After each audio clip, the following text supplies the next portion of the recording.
Trump کے بیان نے خطرے کی گھنٹی بجا دی، ہر شخص فوراً تہران چھوڑ دے۔ اپنے social media platform Truth Social پر ٹرمپ نے کہا کہ ایران ایٹمی ہتھیار نہیں رکھ سکتا۔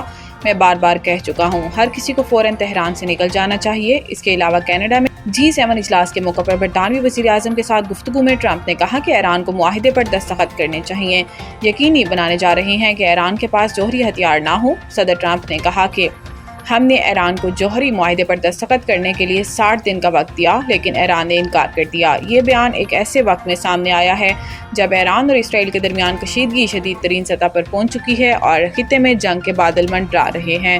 واضح ہے کہ اب تک ایران اور اسرائیل ایک دوسرے پر متعدد حملے کر چکے ہیں، جس میں جمعہ سے اب تک ایرانی میزائل حملوں میں 24 اسرائیلی ہلاک اور 600 سے زائد زخمی ہو چکے ہیں، جبکہ ایران کے اہم کمانڈرز اور چیف سمیت کئی شہری شہید اور زخمی ہو چکے ہیں۔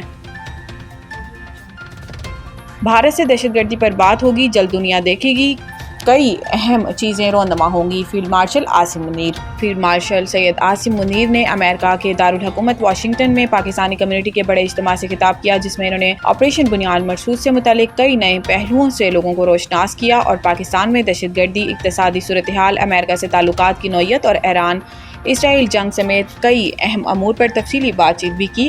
امریکہ بھر سے آئے 400 کے قریب انتہائی اہم کمیونٹی لیڈرز سے خطاب میں فیلڈ مارشل نے کہا کہ پہلگام واقعے کے بعد بھارت نے رابطہ کر کے الزام تراشی کی اور مطالبہ کیا کہ پاکستان اس واقعے کو دہشت گردی قرار دے، جس پر اسے دو ٹوک انداز میں بتایا گیا کہ بھارتی تسلط کے خلاف مقبوضہ کشمیر میں آزادی کی تحریکیں چل رہی ہیں اور ایسے واقعات دہشت گردی نہیں قرار دیے جا سکتے۔ فیلڈ مارشل نے مزید کہا کہ بھارت پر جب واضح کیا گیا کہ پاکستان اس واقعے کو دہشت گردی نہیں مانتا تو دھمکی دی گئی کہ پھر کارروائی کے لیے تیار رہیں، مگر پاکستان دھمکیاں میں اس لہجہ خاطر میں نہیں لایا۔ دوران تقریب کمیونٹی کے افراد پاکستان زندہ باد، پاک فوج زندہ باد، تیرا ویر میرا ویر، عاصم منیر کے پرجوش نعرے لگاتے رہے۔ ہال افواج، حکومت اور عوام کی تاریخی فتح پر تالیوں سے گونجتا رہا۔ پاکستان سمیت 21 مسلم ممالک کے وزرائے خارجہ کی ایران پر اسرائیلی حملے کی مذمت مشترکہ اعلامیہ جاری کر دیا۔ اعلامیہ میں کہا گیا ہے کہ 13 جون سے ایران پر اسرائیلی حملے UN چارٹر اور عالمی قوانین کی کھلی خلاف ورزی ہیں۔ مشترکہ اعلامیہ میں علاقائی خود مختاری، سالمیت اور ہمسائیگی کے اصولوں کے احترام پر زور اور مشرق وسطیٰ میں کشیدگی کے خاتمے اور جنگ بندی کے لیے فوری اقدامات کا مطالبہ کیا گیا ہے۔ مشترکہ اعلامیہ میں کہا گیا ہے کہ خطرناک کشیدگی سے خطے میں امن و استحکام کو سنگین خطرات لاحق ہیں۔ ایٹمی اور دیگر مہلک ہتھیاروں سے پاک مشرق وسطیٰ کے قیام کو فوری ضرورت ہے۔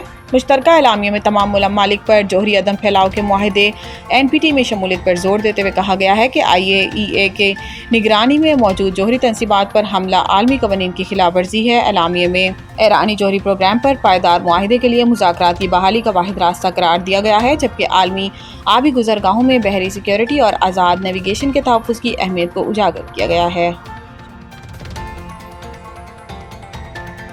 اسلام آباد ہائی کورٹ رولز تبدیلی پر نیا تنازعہ، جسٹس بابر ستار کا خط میں اعتراض سامنے آ گیا۔ جسٹس بابر ستار نے قائم مقام چیف سرفراز ڈوگر اور ہائی کورٹ کے تمام ججز کو خط لکھا ہے۔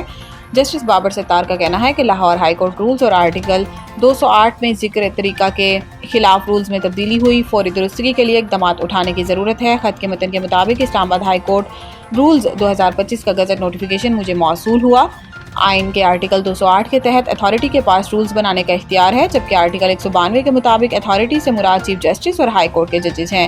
نہ یہ اختیار کسی اور کو دیا جا سکتا ہے، نہ ہی کسی اور طریقے سے استعمال ہو سکتا ہے۔ خط میں جسٹس بابر ستار نے لکھا کہ طے شدہ اصول ہے جس قانون کے تحت ثوابدیدی اختیار ملا، قانون میں تبدیلی کے بغیر کسی دوسرے کو نہیں دے سکتے۔ لاہور ہائی کورٹ رولز جو اسلام آباد ہائی کورٹ نے اختیار کیے، ان میں آرٹیکل 208 کا اختیار کسی اور کو نہیں دیا گیا۔ ہائی کورٹ نے اپنے ہی رولز آرٹیکل 208 کی خلاف ورزی میں بنائے ہیں۔